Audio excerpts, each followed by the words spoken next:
Hello, everybody, and welcome to yet another episode of the Emotional Embuffination podcast. I'm your host, David Bolton, and here on Emotional Embuffination, we are training to become emotionally buff enough to overcome any conflict in life. And at the same time, we're trying to discover new levels of success and happiness and try to figure out how to optimize happiness to make sure that we're mostly just feeling those good feelings, or at least feeling as many of those good feelings as we can. This podcast is just one of a bunch of resources I have available. If you want to learn more, check out the Emotional Embuffination website, which is www.embuffination.com. Okay, today's show, we are going to be talking about parental alienation. And I'm going to go through a couple of things. One is, what the heck does that even mean? Another one is, I want to talk a little bit about some of the legal implications, speaking about that from the perspective of a family law attorney. Although I'm not practicing family law anymore, I did for quite a while, and that was a common issue. And then lastly, I want to give you some tips, kind of offer some suggestions as to what to do if you are facing it. All right, first off, parental alienation. What is that? I think that in its most succinct way, or the most succinct way of describing it, I would say it's a situation in which there's a parent, and usually this is with separated parents, divorced parents, something like that, where one of the two parents, if not both of the parents, is essentially brainwashing the kid or kids to hate the other parent. Repeating that just to make sure it's clear. In essence, you get one of the kids, I'm not going to repeat it, I'll just frame it in a different way. You get one of the kids, or one of the parents is convincing the kid or kids that the other parent is evil or a monster or some sort of terrible person, and the kids start to hate the other parent. There's a few criterion that I've heard articulated for what parental alienation can mean. Historically, it's been often characterized as a syndrome, although we'll get into that in just a second. But the things I often hear about it are when one of the children, or one of the child or children, reject or criticize the other parent. The criticisms often become really exaggerated, unwarranted. In essence, it becomes criticism for the sake of criticizing, just because there's sort of a contempt going on towards this other parent. Sometimes you'll see children speak of the parent that for whom they have contempt in these real derogatory terms, and have zero inhibitions about it. They speak without feeling embarrassed. They don't feel guilty. Like, they almost just seem like that's normal and that's what they're supposed to do. And then kind of on the flip side of that, you will frequently see that the child or children have just absolute support for the other parent. That is to say that they will glorify them, deify them. That other parent can do no wrong. So this is, when you see that sequence of things, that's kind of what we're talking about when we're describing parental alienation. Let's look at the history for just a second, because I think it's sort of important to understand the history here in order to understand some of the controversy around it. The term stemmed from back in the 80s, the 1980s. There was a fellow named Richard Gardner who coined this phrase.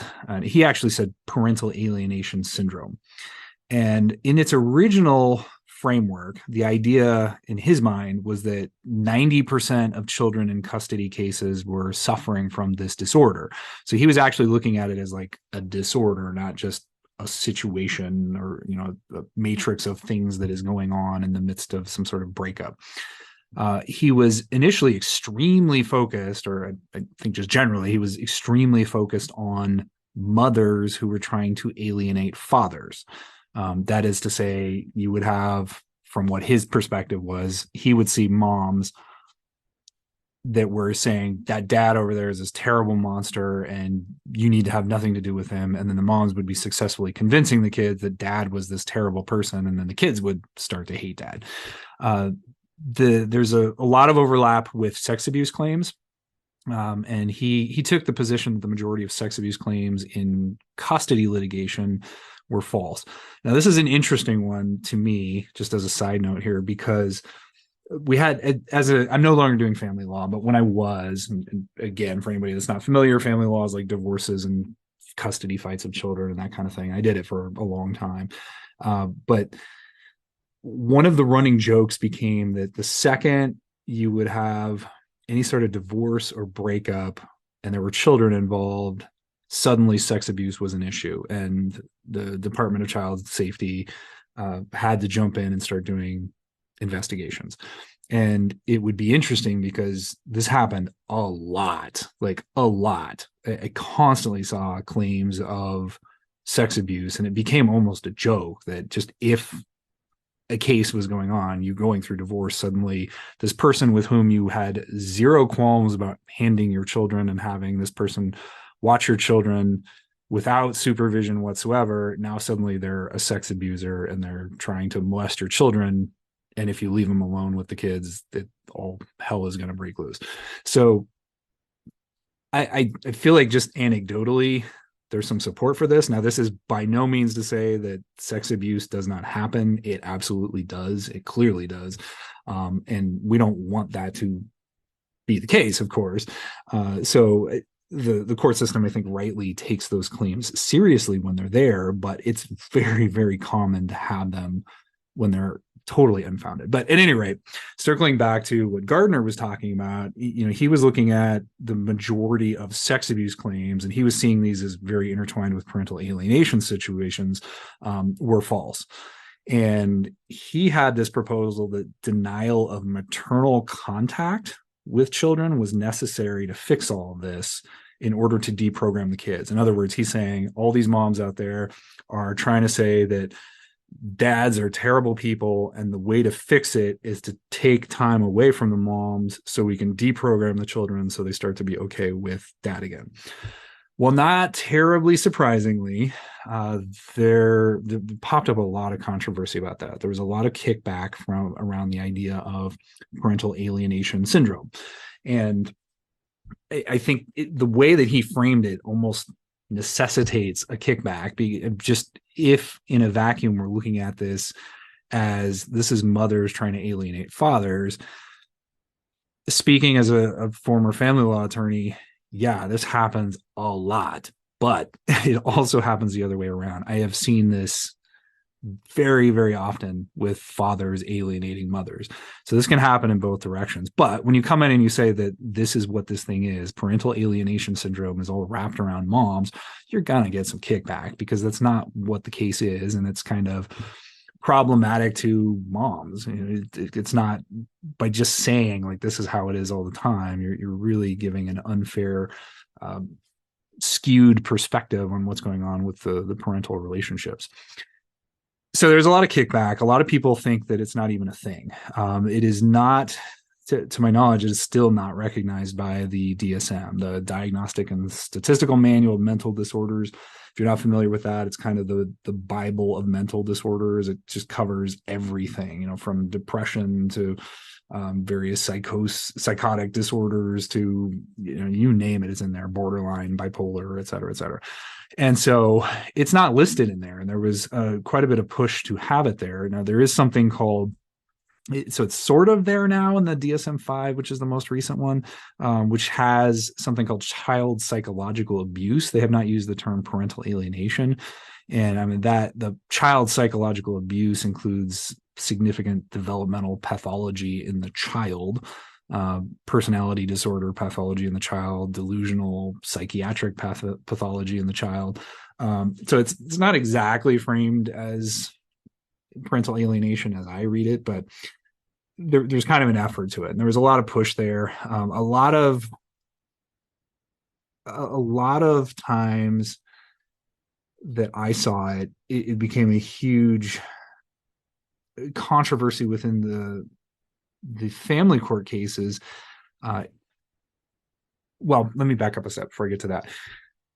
The fact that it's not in the DSM, in my mind, makes sense because I have a really hard time characterizing this as a disorder per se. I mean, you have a situation where you've got kids who are sort of skewed and they're getting their heads messed with because one parent is saying that the other parent is just evil incarnate. But it's hard for me to jump to the level of disorder on this. And in fact, I'm not going to go into detail on this in this particular podcast, but I have a lot of problems with just the application of the DSM generally and sort of the over medicalization of especially some real low level things like depression and anxiety, where I'm going to go into more problems with kind of the application of some of these characterized disorders and whatnot in the DSM later. But regardless, it's not in there formally. So that has become one of the objections, is it's not a thing. Now, there's also some controversy or some efforts at distinction in this controversy, I should say, wherein people are saying, okay, well, it's not parental alienation syndrome, it's just parental alienation. And people are trying to frame it as it's just a phenomena that happens. And to me, this makes a little more sense, frankly. But you still get kickback, and there's still a lot of people that think it doesn't even exist. And you can find whole websites dedicated to kind of disproving the idea that, and I've seen research articles, et cetera, trying to disprove the idea that there is any such thing as parental alienation. Now, as a practical matter, it's very, very tough to deal with this in the legal context, which is really where the main part of the application of this is going to be. Just to express my feelings about it, having worked as a family law attorney, it's absolutely insane to me to think that this is not something. I don't think it's a disorder per se, but there is definitely a pattern that you can see with certain people where a kid shouldn't just automatically hate one of the parents. Like, that doesn't make sense. Like, even in situations where kids are abused, like just directly abused by a parent, they typically don't just outright hate that parent unless and until they become much older than anything we're going to be dealing with in a family law context. So the fact that they start to become polarized so egregiously, and on top of that, I very often will see situations where it seemed very clear there was parental alienation going on, and the kid would parrot language by the alienating parent, the one that was kind of aligning them with them against the other parent. So, and there's definitely something going on in this, and I've seen it many times, and it's definitely a problem. It creates some serious issues in parental relationships with children, and so we have to figure out what to do with it, right?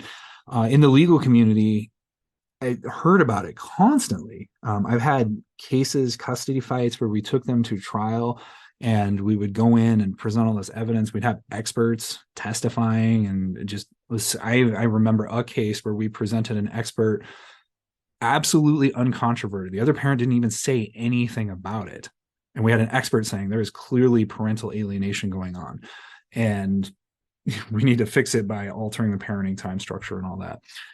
It was completely ignored.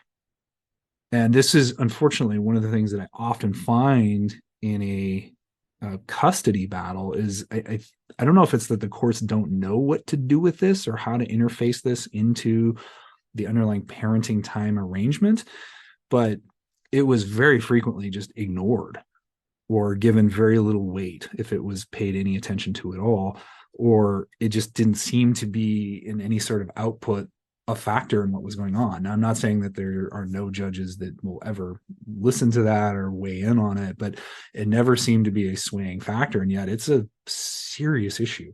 So I always found this concerning, and it's hard to do much with it. I mean, you can throw thousands and thousands at experts trying to prove this up.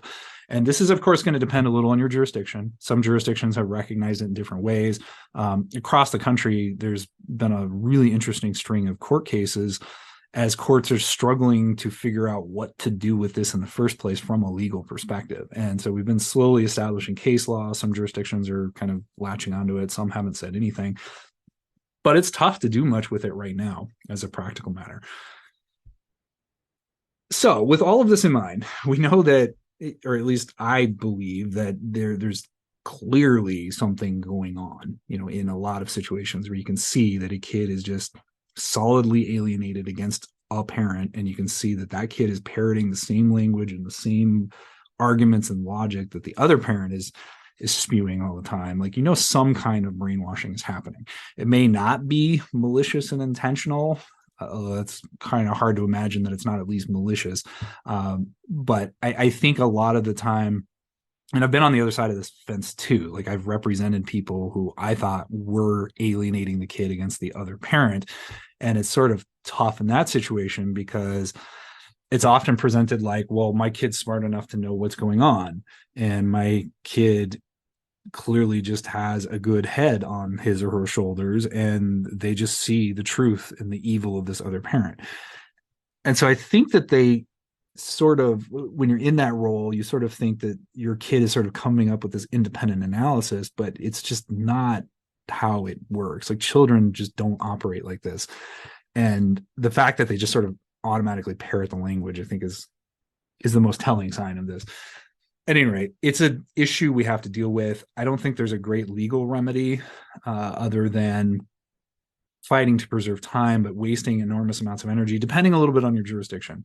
Again, I'm not trying to give you legal advice here in terms of how to present a case. I'm just saying my personal history with it has been very problematic because I've spent enormous amounts of time and energy and trial time trying to point out an alienating pattern that was going on that seemed to mean absolutely nothing in the eyes of the judge or the court. So that brings us to the next real big question, which is, so what do you do about it? You know it's going on, or you believe it's going on, and you think you're the parent that's being alienated. And by the way, if you are the parent that is alienating and you somehow recognize that, you've got to fix that because you're putting an enormous amount of stress on your kid. Your kid should not be involved in any of the legal decisions at all that are going on in your custody fight. Your kid should not know about any of this stuff other than what the parenting plan is. If you are in the midst of a court battle, you absolutely should not be talking to your kid about that court battle. It is so destructive. It messes with your kids' heads so badly. Like, do not do that. Like, just don't do that. It's really bad. If your kid starts asking questions about it, then you just gotta deflect and say, look, this is an issue between your mom and your dad. We're going to figure this out. Don't worry. Everybody cares about you. We all love you. And just leave it at that. Like deflect onto a different issue. But you don't have to disclose any of this stuff. And you shouldn't be disclosing any of this stuff. If there's an active case, or even if there isn't an active case going on, you shouldn't be talking about the dynamics between the two parents. Just shift onto something else. So if you are the parent and you recognize that this is the case, if you are the parent that is alienating, do what you can to minimize that. Like you've got to change the pattern around so that you're not putting that much stress on your child. And if you create hostility with the other parent, even if you absolutely hate them and you're convinced that they are evil incarnate, the more hostility that you create, and I'm telling you this from having seen a million custody fights and having personally been in my own custody issues, which I think I managed, and I can't take all the credit for this. My ex also has managed well, but I think we've got a really good working relationship with our kids. And a lot of that comes out of just not being a jerk. And, you know, no matter what you think about the other side, you don't have to fight every single little battle and dump it onto your kid. The better you can get along, even if you don't agree with the other person, even if you think they're evil, even if you think they're the most awful human, if you could even call them human that's ever been created, like the less conflict you have with this other person, the less it's going to spill onto your kid. And I promise you, they're going to see this stuff. I have seen so many cases where kids were watching conflict with their parents and then became super maladjusted when they started hitting their teen years. I've seen kids kill themselves after their parents were just nonstop fighting in custody battles. I've seen them grow into teenagers and then commit suicide.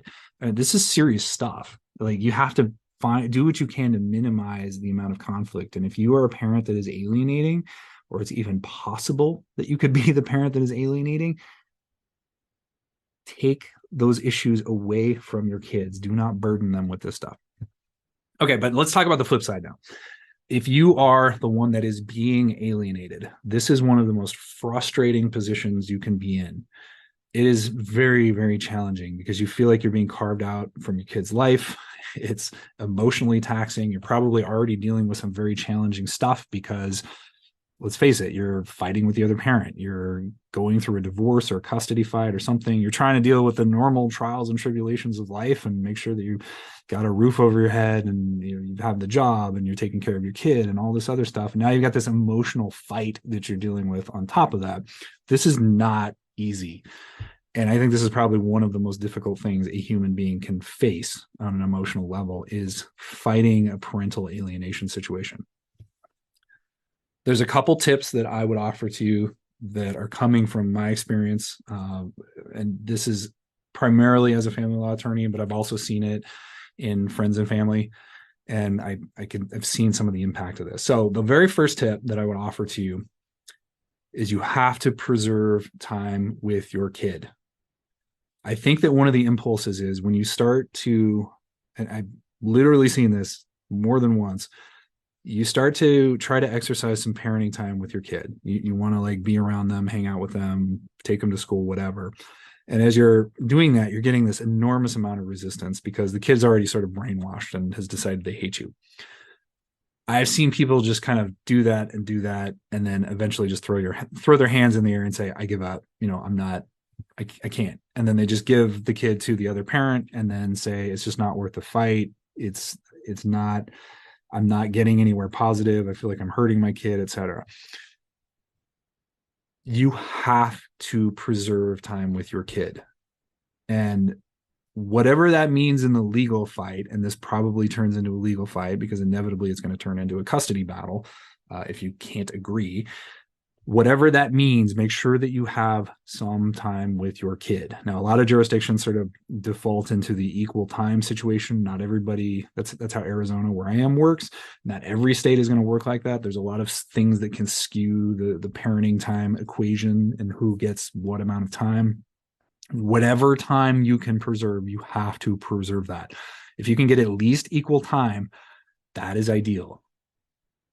Here's the issue.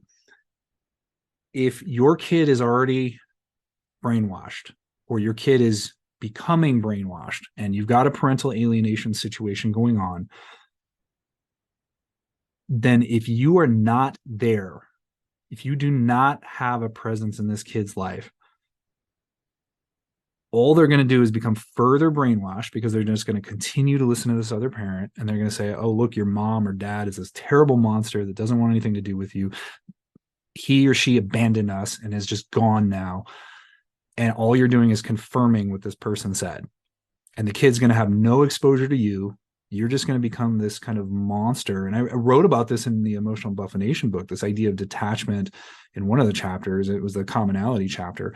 When you don't have any exposure to the other person, it's really easy to vilify them. When they're standing right in front of you, that's a different story. I have often, as a family law attorney, had this experience where I would have a client come in and they would start telling me these stories about this other party.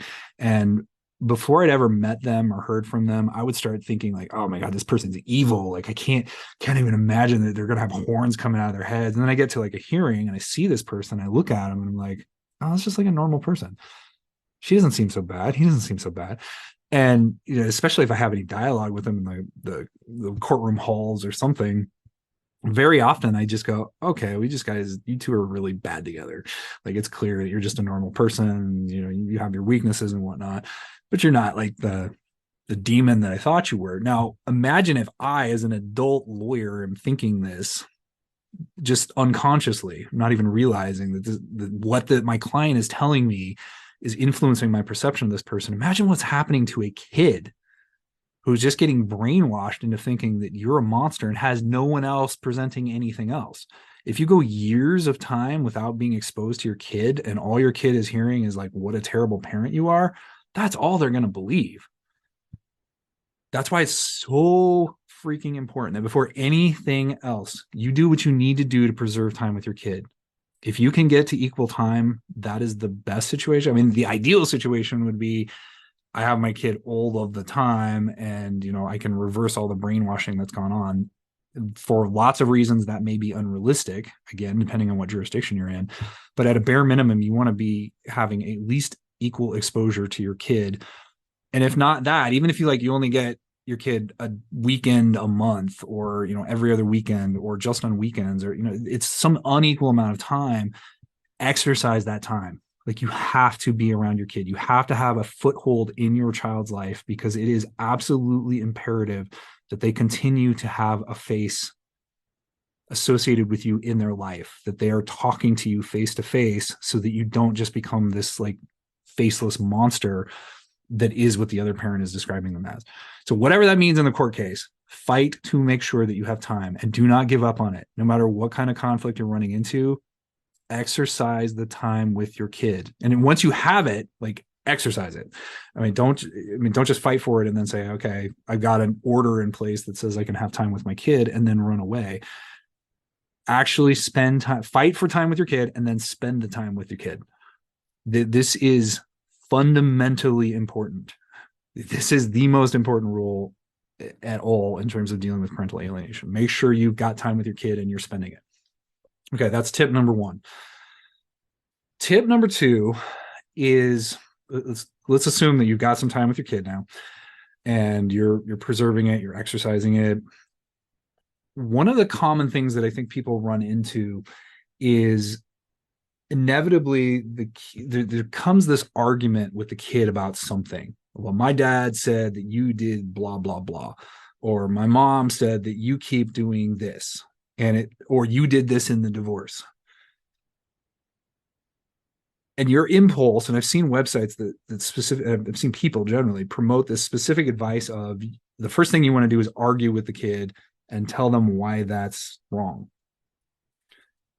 And then you want to make sure that you are outlining your reasons and correct them to make sure that they understand the truth. I think this is a mistake. In my book, Emotional Embuffination, chapter 10, I have a whole chapter that's entitled Stop Fighting with Facts.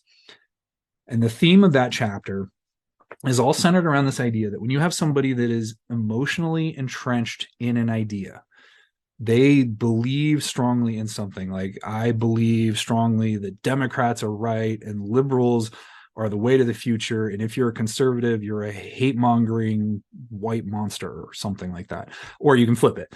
If I believe strongly that conservatives are right and Republicans are the way to the future, and the leftists are these commies that are going to destroy the world, whatever the position is, if you're emotionally entrenched in that thing, and I come in and I try to throw facts at you to try to controvert your position, I am not only going to get nowhere, but I'm going to further push you into believing the thing that you believe. Now, I actually cite some research in the book, in that chapter, where I talk about some studies where they did a lot of this stuff in the political context, where they would measure how firmly somebody was convinced of something. And when people started presenting them with information that contradicted their positions, they became even more entrenched in those ideas. So in effect, if I start arguing with you, and think about this in the context of like political arguments that you've seen, like think back to the whole COVID environment. Whatever political position you had on that, if you're on the right or the left or whatever, think about people that you saw, that you argued with, or you saw someone else arguing with. How often did that argument change the position? I'm not talking about people that were like not really sure about what's going on, but I'm saying two people totally convinced of their positions and that they are right, with opposite viewpoints, are sitting there arguing. How often did people go, oh, you brought up some great factual points, I was totally wrong, I'm sorry, I will change my position now? I never saw that, like, ever. Like, all from 2020 up to the present, I never saw anybody arguing about COVID issues or masks or vaccines or any of that stuff, where somebody was throwing out factual arguments in some sort of heated argument and they changed positions. I saw people that changed positions, but it was never as a result of that. And most of the time, those people were already sort of on the fence as to where they were going to go anyway, or they were not nearly as emotionally entrenched in the ideas. There's a lot of research showing that we use different parts of our brains when we're already decided on what we believe in. And the psychologists call this motivated reasoning, where If I engage in a discussion where I already believe a certain thing is true, or a certain string of things or theme about things is true, and somebody starts to argue with me, I don't listen to the argument with an eye towards assimilating this information in a rational way. I listen to the facts that I'm being presented with to try to flip them back at the person, or to try to punch holes in what they're saying, or to find the like logical flaw or something like that. This is what adults do. Now put this in the framework of a kid. Kids do the exact same thing, but they have even less awareness than most adults do about what they're doing on an emotional level.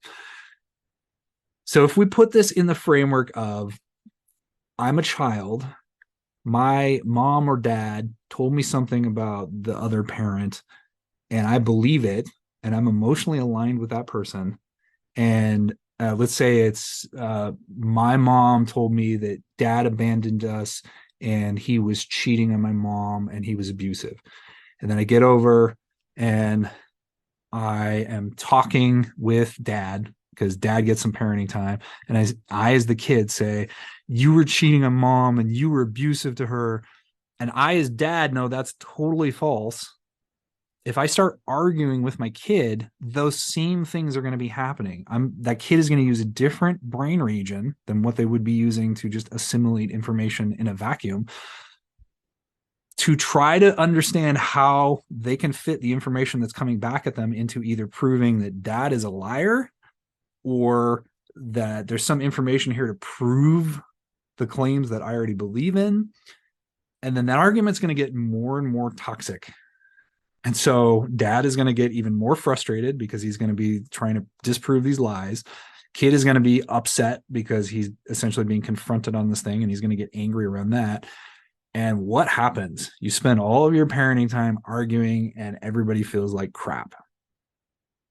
I would submit to you that this is not a good way to spend the parenting time that you have with your child when you're already in a strained relationship with them. That begs the question, what do you do? Your kid is starting to talk about the things that happened in your divorce, or the things that are going on right now in the custody fight. I would offer to you that even if you're hearing lies about this, keep the denials very straightforward. Do not get into factual arguments about them.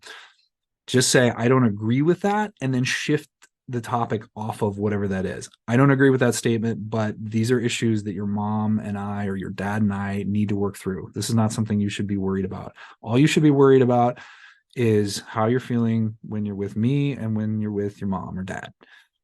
And then just deflect onto something totally different. Don't get into factual arguments with your kids. And that leads into tip number 3 on this.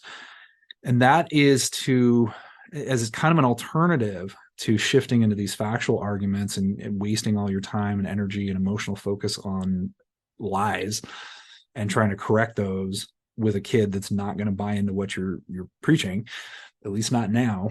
Instead, focus on what your kid is feeling. So to me, I talked about this again in the Emotional Embuffination book, and it wasn't specific to kids, but it very much applies to kids. Human beings tend to speak things on the surface, but often feel something different underneath. And we'll often go to great lengths to sort of misrepresent in our words what we're actually feeling to make it sound better. So if I'm feeling something underneath, even if the thing that I'm saying outwardly is conflicting with it, I start to generate associations out of these feelings. So if what this all boils down to is that if your kid is acting like they don't like you, and they're convinced that their mom or dad or whoever's on the other side is just an angel, godsend, wonderful person that could do no wrong, if you fixate on generating positive associations around that kid, they're going to start to feel positively when they're spending their time with you. And they start to generate associations about you being a positive influence. Let me give you an example of this. Let's say that I'm in this strained relationship with my kid's ex. I'm not. I actually feel like we're in a pretty good spot. But let's just say that that was the case. Like, I thought she was an evil monster, and she is saying all these bad things about me. I could spend all my time arguing with her or with my kids about how she's really the bad one and I'm not, which is again going to make us all riled up. Or I could sit here and say, all right, daughter, son, let's not get into that. Let's worry about those. I don't agree with that, but let's just let your mom and I sort this out.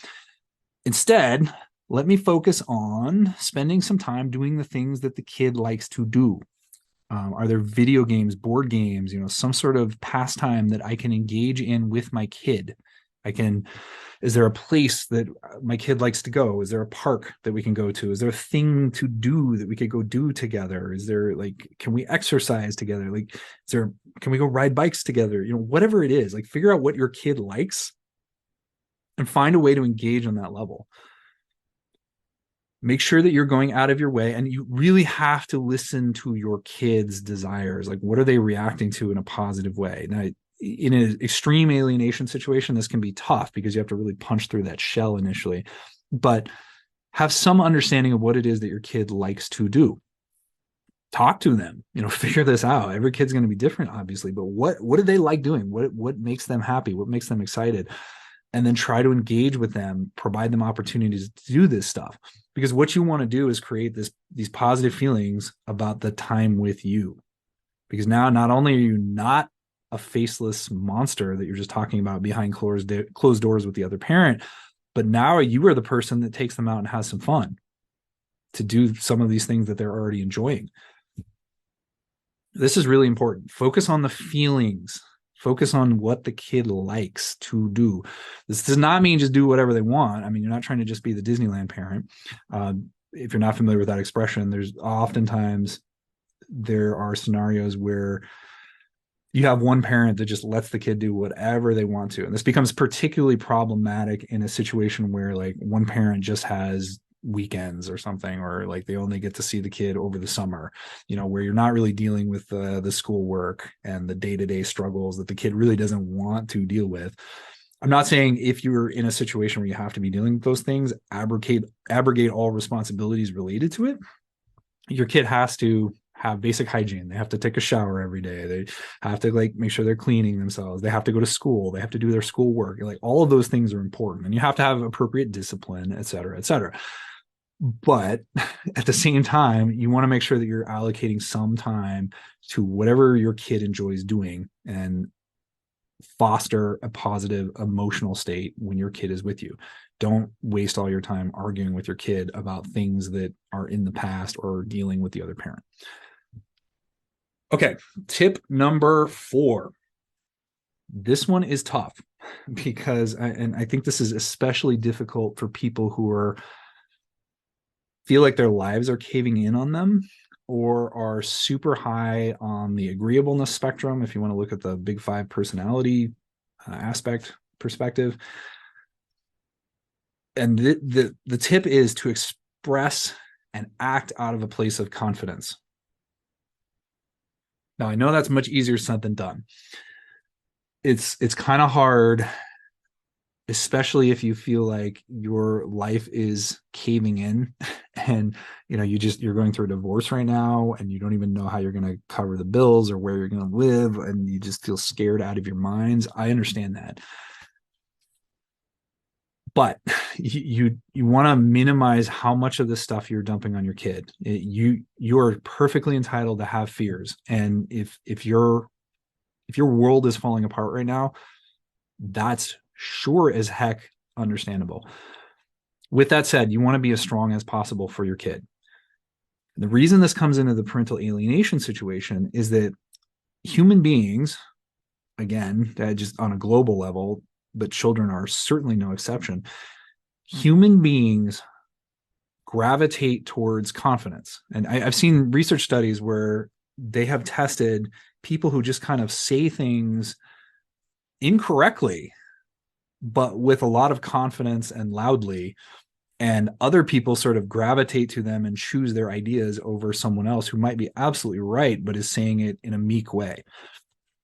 It is very important that your child not think that you are a train wreck, especially if you've got a parental alienation situation going on.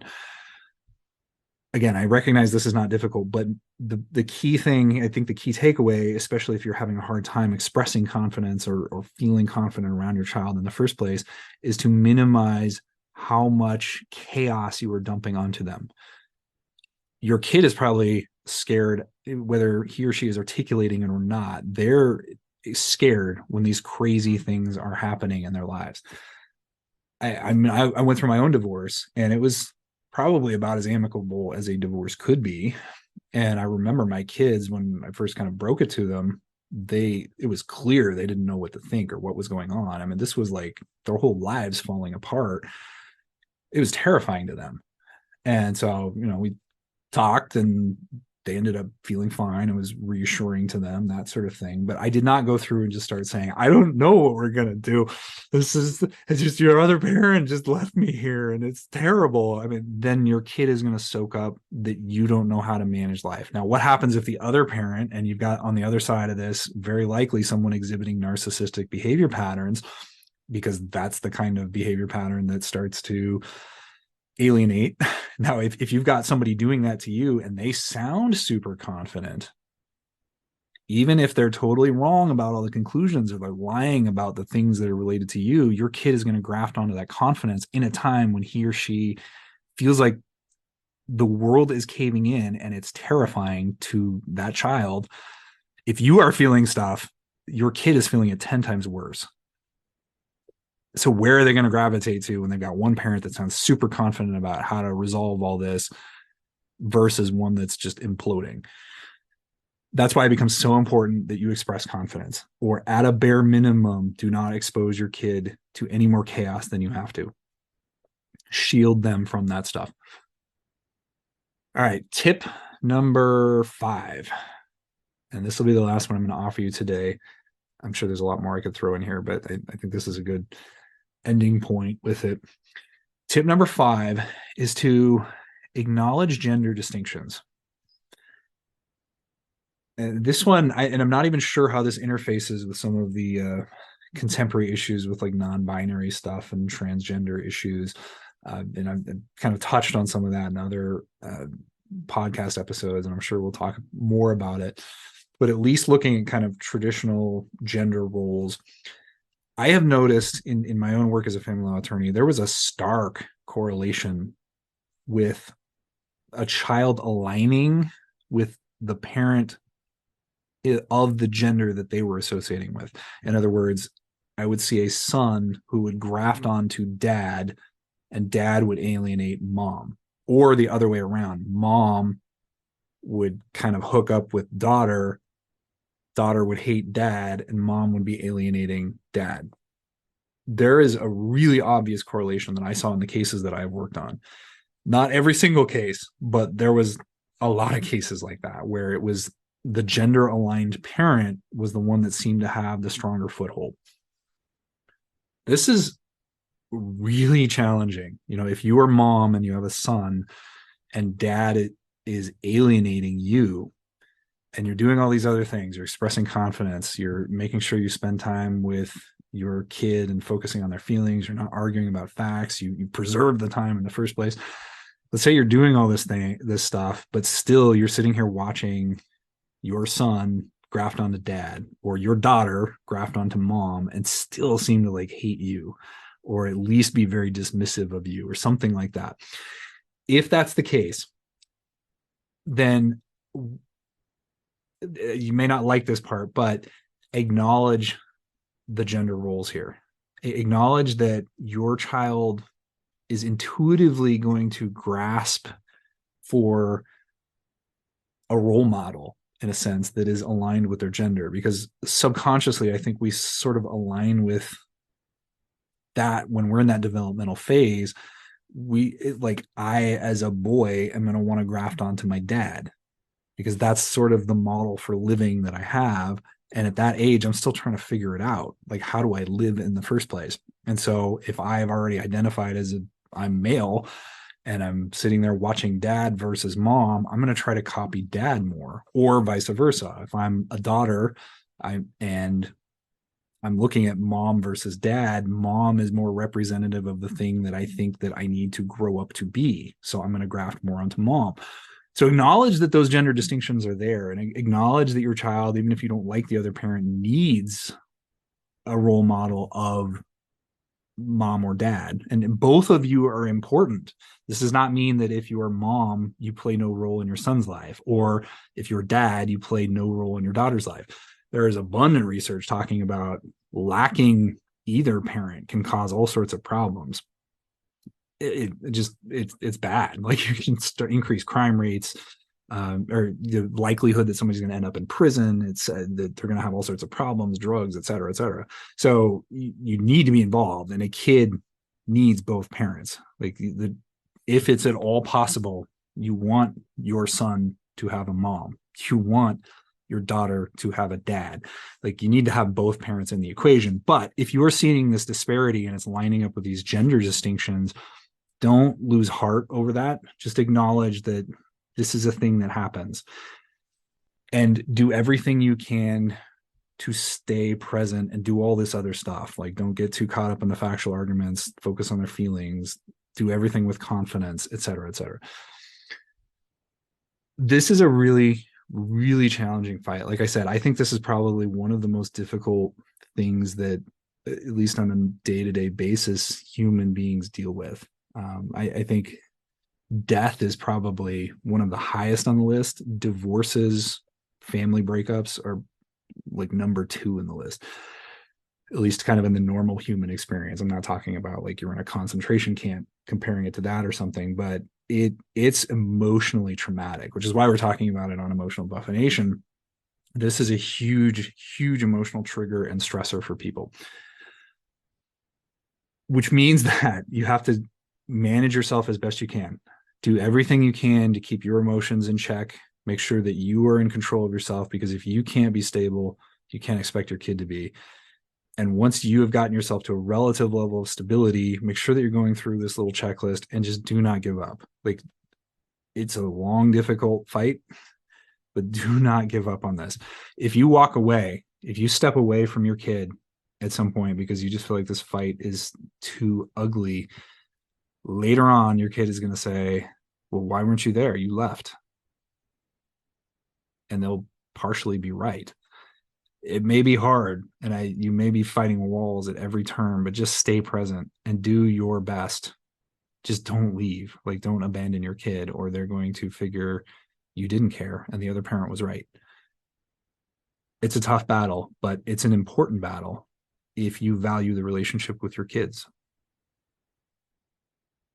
Do not give up. All right, I'm going to leave it there.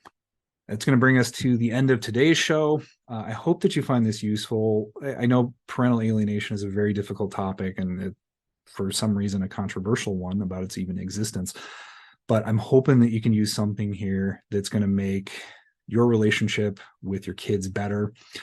Or even if it's not, even if you're not dealing with a parental alienation situation, I hope that this can be useful in terms of dealing with your kids or just improving yourself generally. Remember, you want to keep becoming more and more emotionally buffed all the time. This becomes 10 times more important when you've got kids, because you are their role model. You are what they look up to. You are what they're going to model, and how you feel and how you train yourself to feel is exactly the thing that you are training your kids to do and feel in their own lives. So do you want them to grow up and be miserable, or do you want them to be well-adjusted, emotionally balanced, and able to deal with conflict? And if you want to train them in that, you need to be good at it yourself, which means you got to work at it. You got to be doing this every day, continually working on making sure that you have strong emotional states. At the end of the day, the Emotional Embuffination objective is to take you into a place of emotional strength that is sufficient to go from saying the struggle is real to saying, what struggle? Thank you all for listening. Have a great week, and I will see you in the next show.